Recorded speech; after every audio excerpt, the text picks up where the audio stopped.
Listen up, get ready, I'm not gonna take no more. There's a revolution, a revelation going on in my soul. Buckle up, get ready, we're not gonna sit. Hello, everybody, all you citizens of the world, and welcome to another edition of the Live from the Heartland show. I am Michael James. I'm here in Chicago's 49th Ward. We live in a wonderful city, perhaps the greatest city in the world.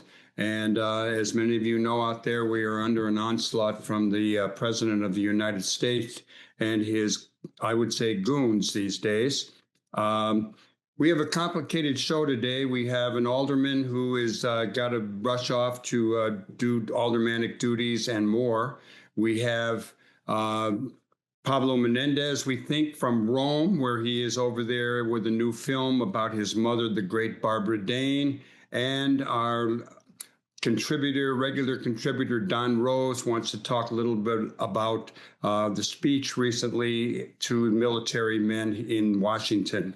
A couple of things I'm calling your attention to.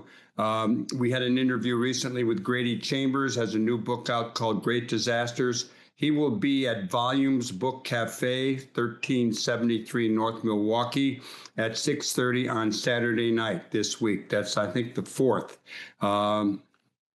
And on October 9th at Undercover Books at 1232 West 103rd, The Journey for Justice is coming through. It's a national book tour that is really bringing the case to end isolation, the case against solitary confinement.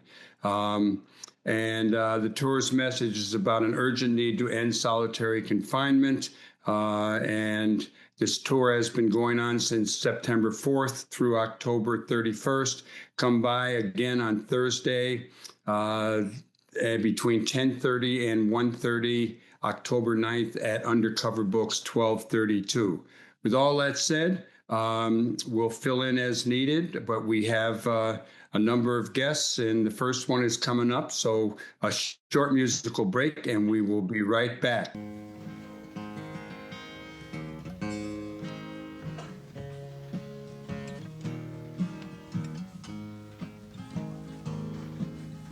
Crops are all in, and the peach trees are rotting, and the oranges are piled in the creosote dumps.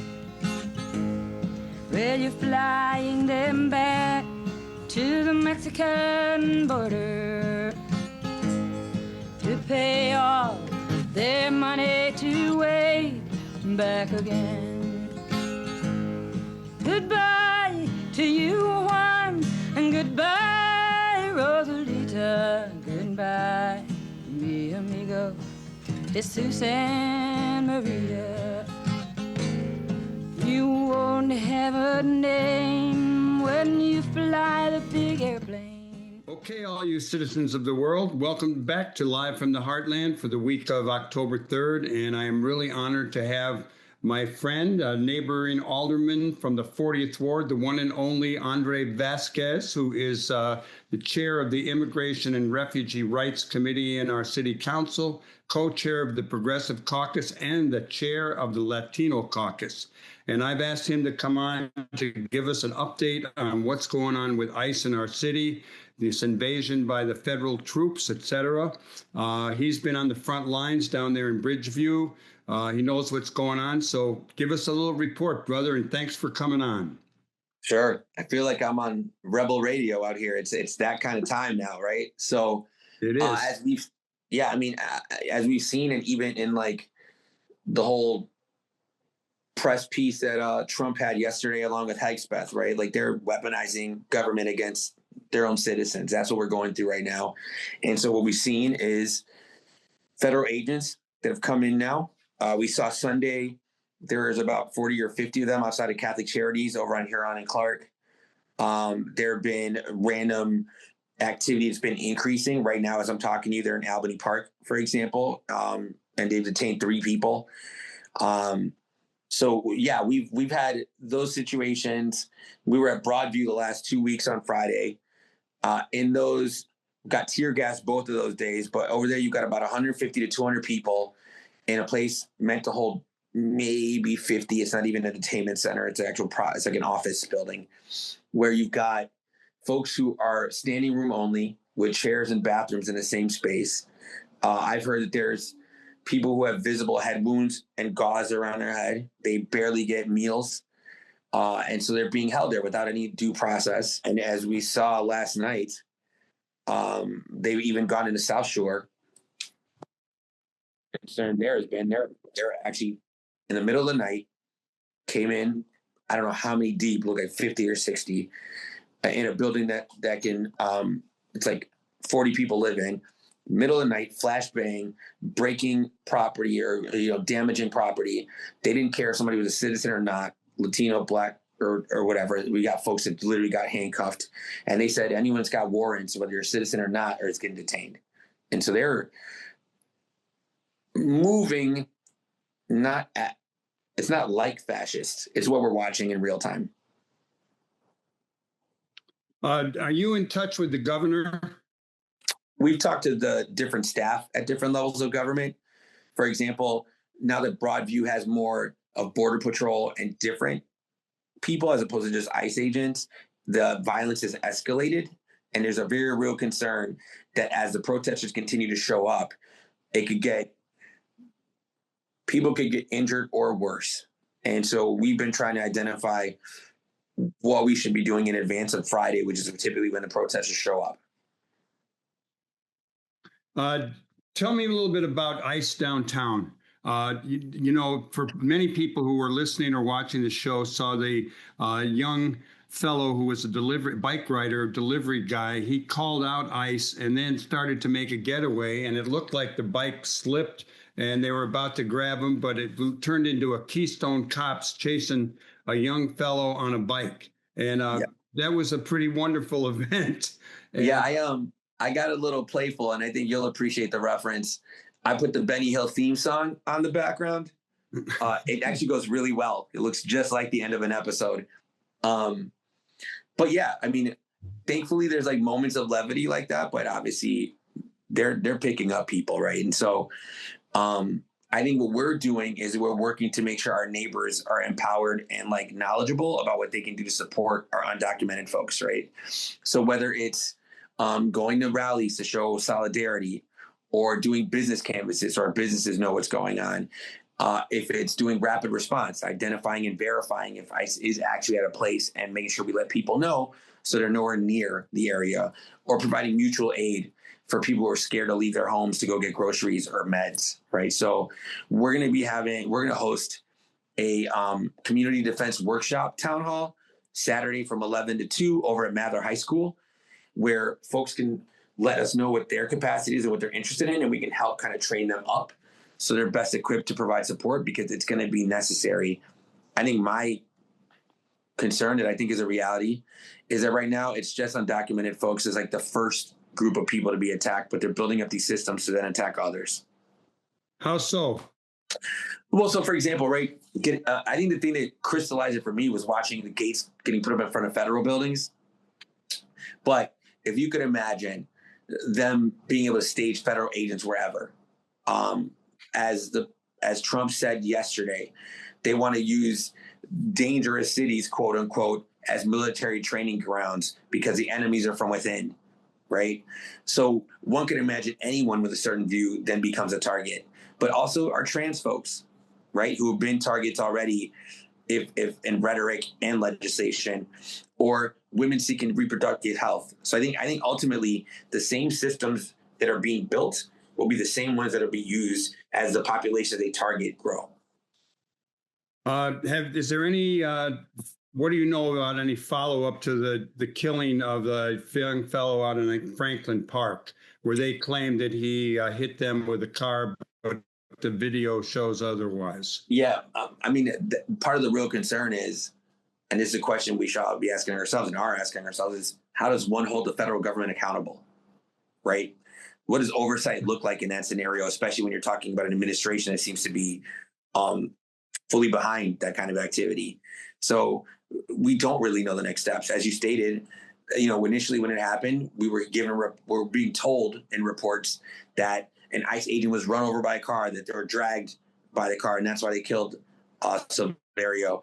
Looking at the video, apparently it was a scraped knee, and the agent himself said it's nothing major in referring to the injuries. And so we can't trust it. And I have no idea what oversight looks like, you know?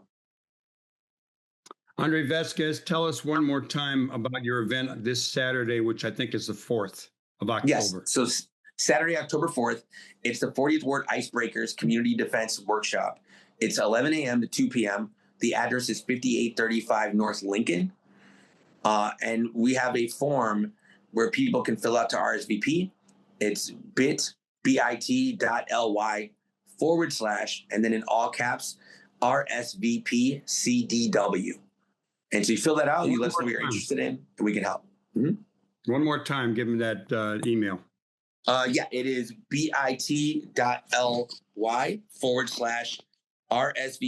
CDW. Okay, and any words of encouragement or warnings for all of our citizens with this challenge that we are facing right now? I think the things that I would tell folks is people. I was at a town hall yesterday, and people were asking, well, what's our first line of defense? What's the thing that we do, and how do we protect ourselves? And the answer to all those questions is each other. That we are in a society where people have not engaged with their neighbors as much, right? They're left to their own devices, like actually their smartphones, and they get their community there. So they get a lot of confirmation bias. And we have lost the skill sets that enable us to talk to neighbors that we might disagree with.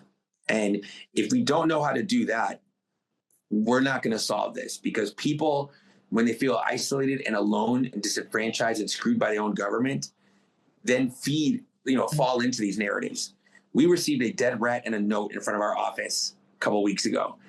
In that note, it said, referred to undocumented people as illegals and vermin. And people that know enough history about Germany in the 1900s know that that's not language you use.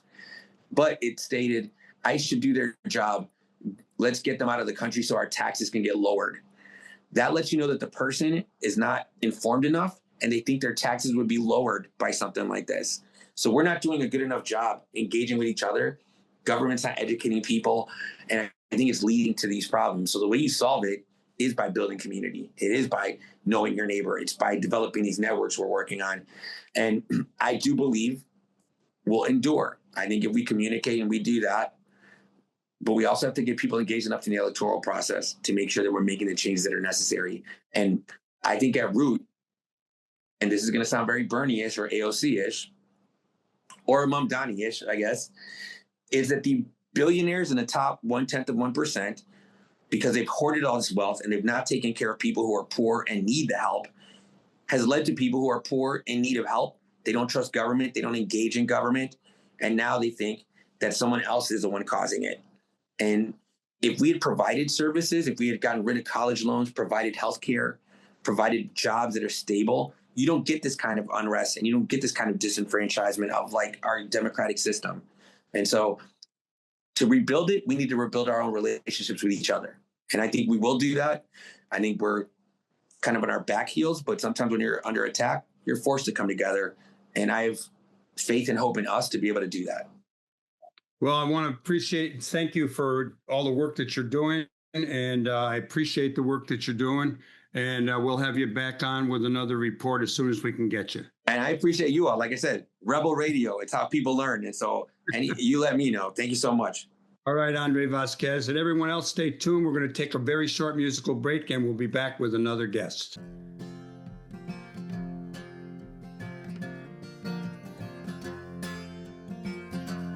I hate the capitalist system, and I'll tell you the reason why. It has caused me so much suffering and my dearest friends to die. Well, I know you all are wondering what it has done to me. Well, I am going to tell you that my husband has TB. got on by hard work and low wages. Hey, you citizens of the world, all of you, welcome back to Live from the Heartland for the week of October 3rd. And this week we saw the President of the United States and his henchman, Hegseth, I think you pronounce it, who's head of the military, now the Department of War. They made a couple speeches, one at the UN and then one before all of the generals from around the world who were flown into Quantico to hear what the president and Hegseth had to say. I'm going to give a quick quote from Politico and then turn it over to our friend Don Rose to see what he has to say. Defense officials in the Pentagon and at bases around the world spent much of Tuesday trying to make sense of the last-minute gathering at the Quantico base in Virginia. Hegseth called out fat generals and separately pushed fitness standards that could limit women in combat roles, while Trump offered his justification for sending the military into American cities. The 90-minute event, which featured military officials who swore an oath to the Constitution attending something more akin to a campaign rally, had the feeling of a Hollywood production. Trump even instructed officials to just have a good time. Aye. What do you got to say, Don? Well, I found something extremely disturbing. I mean, all of it was crazy, but the most disturbing thing I found in Hegseth's comments were beyond calling these guys fat and making, in effect, sexist remarks, etc., was that he called the rules of engagement stupid, and we want to drop the rules of engagement. Now, the rules of engagement are very wide and very important.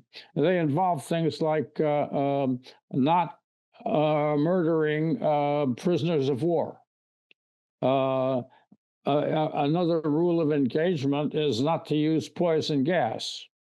What I think we are heading toward here, one of the rules, what we could call a rule of engagement, is the admonition that the military must stay out, must not participate in internal events in the United States. And, Trump has been trying to get people in there. And I think that these guys are preparing us, in fact, for invading our own country. Trump has long wanted the military to be able to shoot protesters and so on and so forth. And I think this is all part of breaking down the barriers that have prevented this. And he and Hegseth have basically told the military, if you don't like what we're saying here, you can resign. They're talking to admirals and generals who know something and have been independent, and they are desperately trying to politicize the military and prepare it for some kind of invasion, not just coming into the city of Chicago and standing around to protect ICE situations, but to actually be prepared to go to war with people who are criticizing that administration. And this is the most horrifying thing, and it has not been played adequately. The idea of dropping the rules of engagement is totally uncivilized. And the generals and admirals know that it is a protective device for them, but Trump and Hegseth do not seem to care. This is what scares the hell out of me right now. Yeah, so the rules of engagement include poison gas, treatment of prisoners of war. What do you think, and have you found anything? I know it hasn't been very long since this talk, just yesterday, but with the reaction of people in the military, both at a lower level and even these admirals and generals, I couldn't find too much that was reported so far. Have you seen anything? What their reaction? Only second and third hand statements. You know, a Democratic senator talked to a general, and the generals found it as scary. At least this particular general, second and third hand, found it as scary as I do, and they're not sure what to do about it. You know, can Trump bust them? It would be a very, very hard thing to do, but they can make life very uncomfortable for them, and they can take them away from higher positions. They may not be able to take a 3-star general and break them to a 2-star or a 1-star, but they're being put on notice, and mucking with the military at this point, politicizing it, telling them to drop the rules of engagement, preparing them to fight what he calls the internal combat. He says our biggest problem is coming from within, the terrorists within. That's you and me. That's you and me. If they are able to facilitate this, I mean, we are all in. Somebody said we're not just losing our democracy; we've lost it already. Don, do you? I know you remember back in the Vietnam War when there was a lot of resistance from within the military. Now, a lot of these young guys were drafted at the time. They weren't just people who signed up. But we even had, during the Democratic Convention in 1968, troops from Fort Hood in Texas refusing to come up here. And we had these off-campus or off-military-based coffee houses, GI Resistance, and there would be performers, and people learned about the war and the Vietnamese people. Do you have any sense how the military, who are now volunteers, I believe, how they might react to these to the kind of fascist trend that we're seeing? Well, it just might simply break down into Democrat and Republican if they are politicizing it. And, we may see some resistance from inside. The absence of a draft has certainly made it a less compelling issue for people who feel that they were pulled into a war they didn't want or into a service they didn't want. But we have yet, there is always the possibility of an internal revolt, such as we saw during the Vietnam War. We haven't seen any signs of it yet because this whole matter is just starting to fester. Let me ask you what your thoughts are on the election in 2026. A lot of people have all along, since Trump came back into office, feared there would not be elections. And he keeps floating the idea of running for a third term, which of course has a response, people saying, well, maybe Obama will come back. What's your sense on whether we'll have elections or not, even though it's not a federal choice, it's the city, it's the states? Well, I am not one of those who fears that we won't have an election. And anything is possible in this crazy world with this Supreme Court, but I don't think they will let him get so far as to stop an election. So I think we have a good chance of taking over, a substantial chance of taking over the House, and even a glimmer of possibility for the Senate. I can look at the Senate map and say something is feasible, and it depends at this point on whether Trump's popularity continues, I should say, not begins, but continues to drop. And so it's possible we could take over both houses. We can stop further damage, but he's done so much damage already in these 8 months or so, and we have more than a year ahead. So it is really scary, and I'm not worried about my own backside. At my age, I have little to worry about, but I fear for my grandchildren. One of them just turned 28, the other's about to turn 26. I fear for anybody under 70 today. Well, I'm over that. So, Don, I want to thank you for coming on, and we'll have you back in a week or two and see what your observations are about the elections, about the Trump troops in our city, and who knows what. It's a dire situation. It's a dire time. It's challenging. I'm so grateful, though, that we have in Chicago so many wonderful people who seem to resist. And I want to call out once again that delivery driver who called out ICE and then escaped on his bike with them running after him. That livened up our lives. You're right. Okay, brother, we'll see you. Everybody else, stay tuned. We're going to be back with Pablo Menendez. He's from Cuba.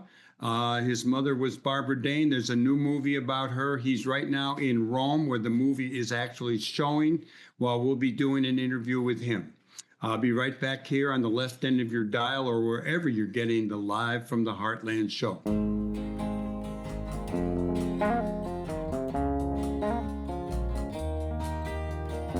It isn't nice to block the doorway. It isn't nice to go to jail.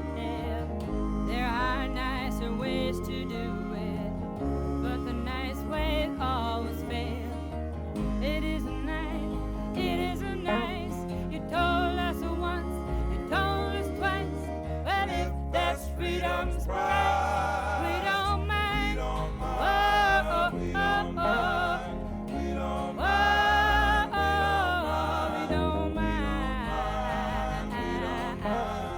We don't mind. We don't mind.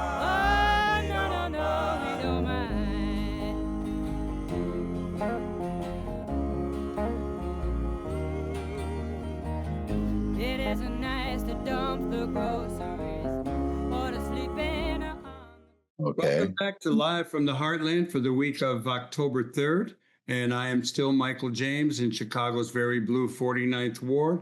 And it brings me a lot of pleasure to bring on my next guest. I was in Cuba back around 1989 or 1990.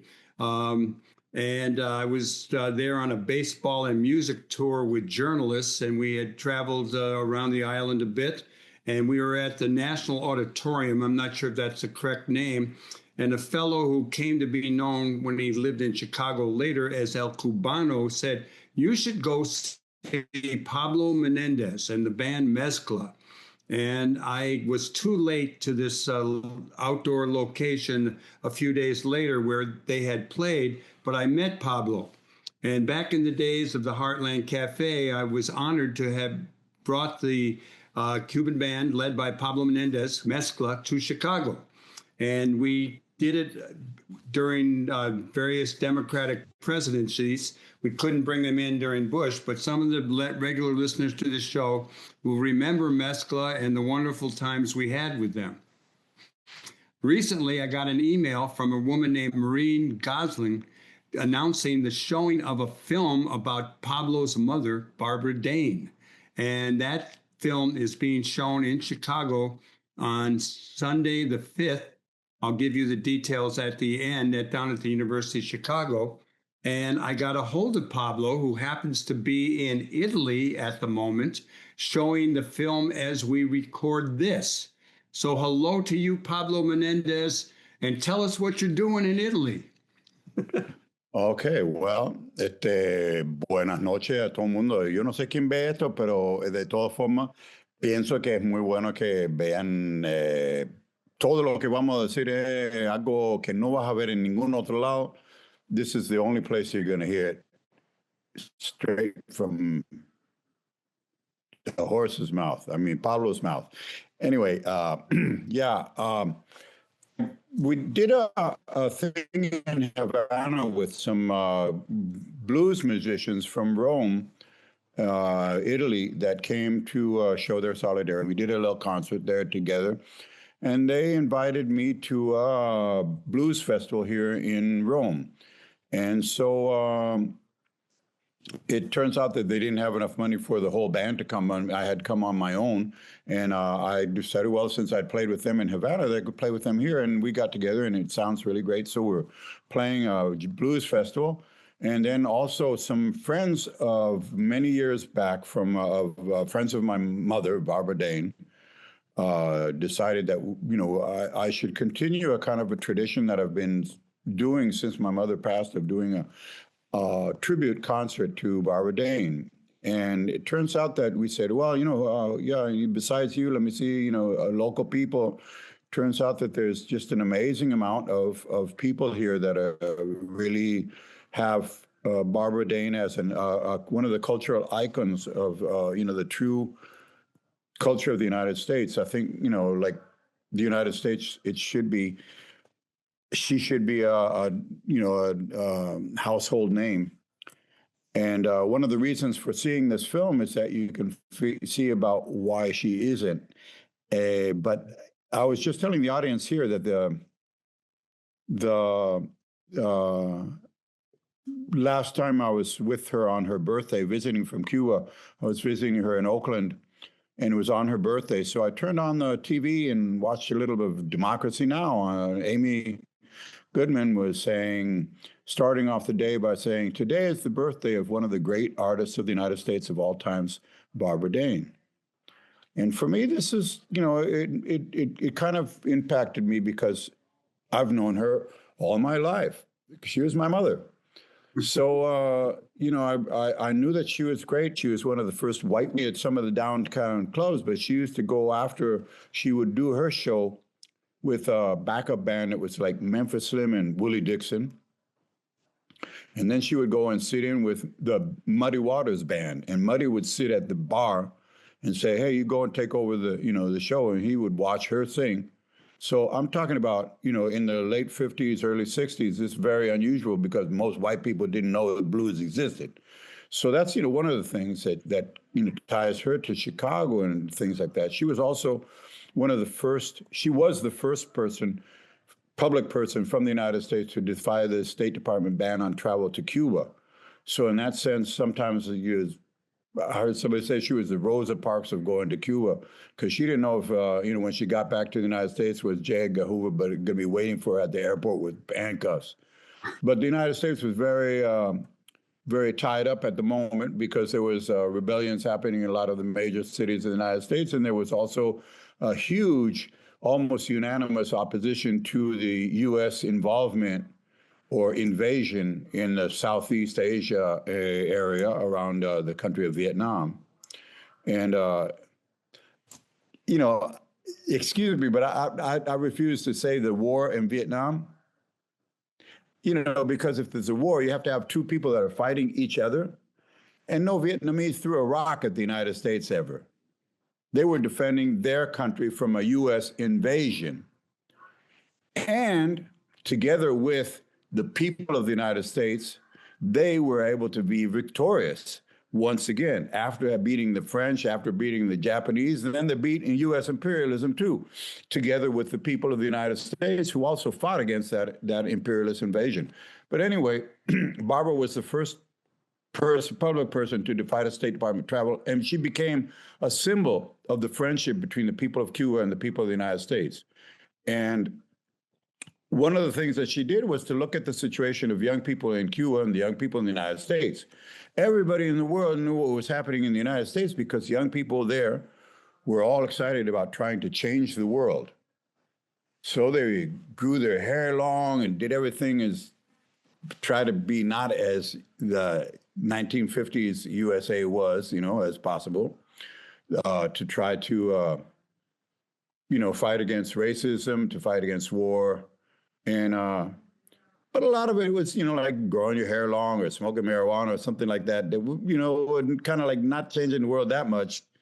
But when she saw the way youth in Cuba were actually changing the world, changing the country, and changing the world, then she said, well, this would be a great place for my 14-year-old boy to come for a minute. And so the idea was I was going to be in Cuba for a year studying music. I was really excited about that because I always wanted to be a musician. I always wanted to study music, but we didn't have, any way to get into a conservatory or anything in the United States. So going to Cuba to study music, hey, that, I knew that was something nobody else in my generation was going to be doing. I mean, like I say, you went to Cuba and you never came back except to play music. Well, yeah, that's the thing. I went for a year. And my father gave me some very good advice. He said, people from the United States sometimes go to a different country and they say, oh, why don't you do things the way we do it in the United States? And he said, you should just keep your mouth shut. This is a small country with very nationalistic feelings and sentiments, and they just want a revolution and things. So just try to figure out what makes them tick, what works for Cubans. So that's what I did the first year. At the end of that first year, I asked my mom, could I stay a little bit longer? And I guess, yeah, it's kind of like growing on me. I've been there for almost 60 years now, right? So... Hey, Pablo, let me jump in here. And we were talking about your mother and how she should have been a household name, but wasn't necessarily so. And that the reason that you can find out more about this is to see this film, The 9 Lives of Barbara Dane, in Chicago. It's not online. You can't get it on Netflix. So you got to go down to, where is it going to be? It's going to be at the Logan Center. Blues at Logan presents The 9 Lives of Barbara Dane. It's a screening with a performance by Maggie Brown, Oscar Brown Jr.'s daughter. And it's co-presented by the Hot House, Protesta Productions, etc. And I don't have the address of that, the Logan Center, but it's at the University of Chicago. And it starts at 3 o'clock on Sunday, the 5th. Sunday the 5th at 3 o'clock. Be there or be square.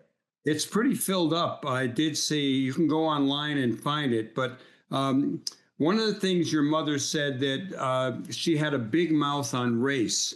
And that was one of the reasons that whether it was with Joe Glazer or whether it was with Albert Grossman, she didn't really go for the big time. She had a family and she was very political. And why don't we go back to Detroit, where she grew up as a kid, and she talks about in the movie how during the Works Progress administration, there were a number of black workers outside her father's pharmacy, and one of them came in for a Coke. And she was working as a waitress, like behind the counter there, right? Yeah, and she gave him the Coke and then got chewed out by her dad, who at that time was fearful of losing business if he let black people in his pharmacy. So your mom evolves from there. She becomes a folk singer, and then she becomes a jazz singer. She becomes a blues singer. She almost goes to Europe with Louis Armstrong. She plays with Louis Armstrong. She plays with, you name it, she played with them. I kind of like almost say it the other way around. Somebody the other day said, oh, yeah, she played with Bob Dylan. I said, no. Bob Dylan was an unknown, a complete unknown, like the movie. And he was going up to try to, pitch songs to her and jam with her and things like that. He wanted to be close to her. And that's the thing. Like almost everybody that's anybody right now, knew right away when they saw Barbara Dane what was going on. From a very, very young age, she was already like, just a groundbreaking and major artist that defined various different styles of music in the United States. This is something that I didn't really realize until I had to give a talk on Barbara Dane. There was a ceremony a couple of years back when the president of Cuba gave her the Medal of Friendship with Cuba. And she was not able to travel, so I had to be there on this panel. And so I said, well, the other people are writers and intellectuals, and I'm the only musician on the panel. So let me talk about Barbara Dane, the singer. And, I played with my mom in every imaginable way, standing on the street corner in Chicago, campaigning for Harold Washington, with just our, stomping our feet and clapping our hands, all the way to in Chicago, playing at the Checkerboard Lounge when it was Buddy Guy's Club down on the South Side, not in downtown, right? Then, I've been at major festivals around the world with a big jazz band, or on TV programs in Europe or in Asia and Latin America, all over the world, with her. So I thought I knew her as a singer. And when I had to give a talk on her and say, oh, okay, let me find different examples of her singing, I was just blown away, because she really did practically define various different genres of music in the United States. And you don't think about this too much until you see this film and realize that all of the people that you know about were people that were kind of modeling themselves on following this incredible artist. And so when Amy, Goodman said, one of the great artists of the United States of all times, this really is something that is true. And we've all been brainwashed by Hollywood into thinking that other people are really important. I'm talking about you and me and everybody watching this need to know about this artist, because it is one of the great artists of the United States of all times and the world. She was something else. And one of the things in there is when she brought the Chambers Brothers to the Newport Jazz Festival. Folk festival. It was she found them singing in a church in LA, and got them a gig at the Ash Grove, which was the folk club in Los Angeles that was doing this thing of mixing all of the different elements of folk culture of the United States and things. And it was an incredible club where she was like the headliner at the time. And so she got them a gig there. And when she talked to Pete Seeger to get them on the Newport Folk Festival. From there, then Bob Dylan started to record with them, and they took off. And months later, they were one of the headliners of the Summer of Soul, which just recently people found out about, happening almost coincidentally with Woodstock. So everybody knew about Woodstock. People didn't know about Harlem Summer of Soul, and they were like one of the major bands there, and in a question of months. So they have maintained a friendship with them to this day. And the one surviving member of the band is, we performed together around the 90th birthday, where Barbara did a tour all over. We'd played all over, and I've traveled from Cuba. Every one of those concerts, played with her, and the surviving Chambers Brothers came and sang with her a lot. And the last one standing is Willie Chambers, is right now in the process of making an album with my son, and I'm going to be playing on that one too. So nice. Chambers Brothers, part of the well, your family. Your son is a hotshot musician, and no longer they refer to him as the son of Pablo Menendez. They refer to say, you're his father, but he's the big guy. Yeah. I'm famous in Cuba right now because I'm el padre de Osamu. Osamu, yeah. Is he living in Cuba now, or is he in Mexico still? No. His wife some years back got a proposition to be the lead person on 2 different TV shows in Miami. So they relocated to Miami for a while, but he's back and forth from Cuba all the time. In fact, he's one of the first artists from Cuba to be able to do live TV in Cuba on Friday night and live TV in Miami on a Saturday night, and has been breaking down a lot of the artificial barriers that the United States and some of the Cuban community there in Miami set up. Because, I have a song that says, we are not enemies, we're neighbors and friends, and there should be no problem. And if you wanted to go back to normal, you got to go past Obama and think about when my grandfather from Detroit went down to Cuba. So that would be normal. Right? And you were asking, can I still go to Cuba through Houston? I don't like to go to Miami. United, I think, is calling off their flights now for the time being. But there used to be a flight. There was actually one flight all the way to LA at one point during the Obama period, because Obama did loosen up a lot of the travel restrictions on the U.S. freedom to travel, to try to have them not go to Cuba, because it'd be really dangerous to see all this stuff, imagine a place with free healthcare, free education, I mean, that's dangerous stuff, right? When I met you, I had flown from Miami to the Bahamas and then to Cuba. Yeah, yeah. And when I came back, my son and my mother, they were going to New York, and they just went through the line, and I was going back to Chicago from Miami, and they said, "Did you go anywhere else besides the Bahamas?" I said, "Yeah, I went to Havana." And they put me in another line, and the woman turned out to be pretty good. I said, "Do you get a lot of Americans going to Cuba?" She said, "Oh yeah, all the time, old guys, fishermen." And then she said she was married to a Cuban, and they took my maracas and they took the beads out of them, but I got the maracas.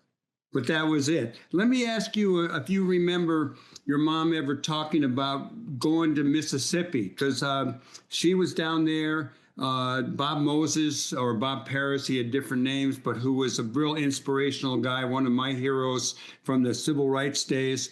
Your mom talked about going from town to town and singing, and I think Pete Seeger was there. What do you remember about that, Pablo? A lot of artists went to support the registering Black voters in Mississippi. And, the Hollywood version of this is kind of like all jolly, but it's actually something that was a life-threatening, dangerous thing to do, because there was still a whole lot of like armed terrorist organization going around with sheets over their head in the nighttime that would shoot at you and put bombs in the church or something like that. It was very dangerous work. But she was down there in 63. She had all the kids, and we were all farmed out to different friends and things for the summer, and then she went down and spent the summer there. So that's what she was doing in 63. That's kind of like her whole life was like that. And this all started when, in Detroit, when she started to be involved in the different things, at the time there was a lot of union organizing going on. And so she would sing at the factory gates and, at picket lines and, the fight to desegregate the downtown.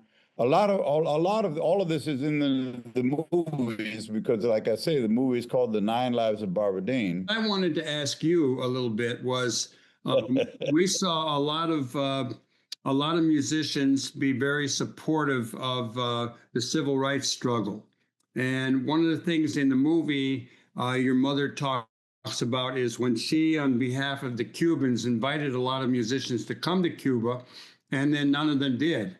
And they cited their fear of losing their passport. Everybody was very much afraid at the time. Like I say, she was like the first person to actually defy the ban on travel there, and nobody knew what was going to happen. So it was like, going off to the end of the world is going to be flat and you're going to fall off or something like that. So after that, in 68, there was a big SDS delegation, people started to go down with the Vince Ramos Brigade, and everybody would go down, a whole group of people that they thought, well, in masses, we got, less possibility to all be thrown in jail. And then people started going more and more and more and more and more and more. And like I've met some of the, important artists from all different fields, the United States, film people, movie people, important artists, musicians. And it's up to a point. I mean, right now in Cuba, one of the best jazz festivals in the world is held every January. And there's a lot of people it's one of the most diverse jazz festivals in the world. You get people from all over the world, but also you get, important artists from the United States, like, Orbit Davis from Chicago, for example, has been down a couple of times. Arturo Ofarria goes down, like he's been down, I think, about 16 times in a row. Like he just started to go and go and go and go every year. And a lot of, both Cuban artists that live in the United States and artists from around the world. It's like I say, diverse, because you get people from Europe, you get people from Africa, you get people from Latin America, you get people from Asia, you get people from the United States also. But it's a jazz festival, Havana Jazz Plaza Festival in January. And there's a lot of people. In fact, right now there's a group of people in Chicago organizing a tour to go down there, and they can get you down there legally and make sure you don't get into any trouble. So talk to Marguerite at the Hot House, Chicago. She'll hook you up. Yeah, Marguerite's a regular on this show. We usually promote her stuff. We got a couple of minutes left. Let me ask you, Pablo, what you think the role of musicians should be in this time of the Trump stepping on the rights of people right and left throughout the states and beyond. Well, I could say a few things. Let me see. Let me think about this a minute. We only got a minute or two. Right. Well, this world is really going crazy. I mean, in a certain sense, if you think about it, there's a couple of things that I want to say. The last time fascism, was going to try to take over the world with a certain guy with a mustache in Germany, something like 27 million Soviets saved the day for us, plus a united front against fascism. So they beat the fascist and, stopped fascism in Italy and Japan and in Germany and from taking over the world. Right now, we don't have a Soviet Union. We don't have anybody willing to put down 27 million lives to stop fascism. But there is more and more a united front against fascism. And right now, tonight, there's probably going to be a good example of that, of the flotilla of boats of activists from around the world going towards Gaza to try to stop the worst enemy of Israel, this war criminal, Netanyahu, and to stop the genocide going on there and to stop the fascism that's going on with the support of the U.S. fascism that is, sending all of the bombs and all of the arms around the world. And this craziness just has to be stopped by people. And fighting against war, fighting for peace is still the same main thing that any artist should do. Any artist in any genre, that's all you should be doing right now, not selling yourself. They got prostitutes to do that. They do a more honest job, probably. And any artist that's not right now fighting for peace and fighting against war and fighting against fascism, we don't need to pay attention to them. Right on. Hey, thank you, Pablo. I mean, I'm just talking this way because I'm on. No, I love it. I like it, and it's. I'm on Live from the Heartland, and I know that people listening to Heartland already. He says, I don't want to preach to the choir. People need to stand up. And let me tell everybody once again, everybody go see the movie. Blues and Logan presents The 9 Lives of Barbara Dane. It's a film screening with a performance by Maggie Brown and others on a panel. It's at the Logan Center, which is at 915 East 60th Street. Starts at 3 o'clock. And I want to thank you for coming on, Pablo. I want to thank Don Rose for coming on, and I want to thank Alderman Andre Vasquez for coming on Live from the Heartland. We're up against it, and we all have to stand together, whether it's musically, with our written word, with our bodies, whatever it takes. We can win, we will win, but we're going to have to really go through some struggles. All power to the people. Keep doing good in the world, because the world needs all the good that you do, that I do, that Pablo does, that all of us can do together. Over and out till next week. All power to the people.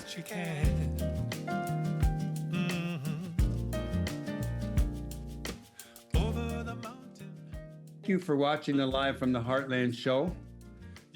New episodes air every Friday beginning at 9 a.m. Central Time. Episodes air each following Thursday on CAN TV, 9 p.m.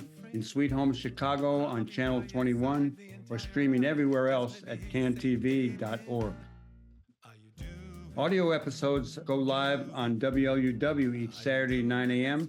on the left end of your dial at 88.7 FM, or streaming everywhere worldwide at WLUW.org.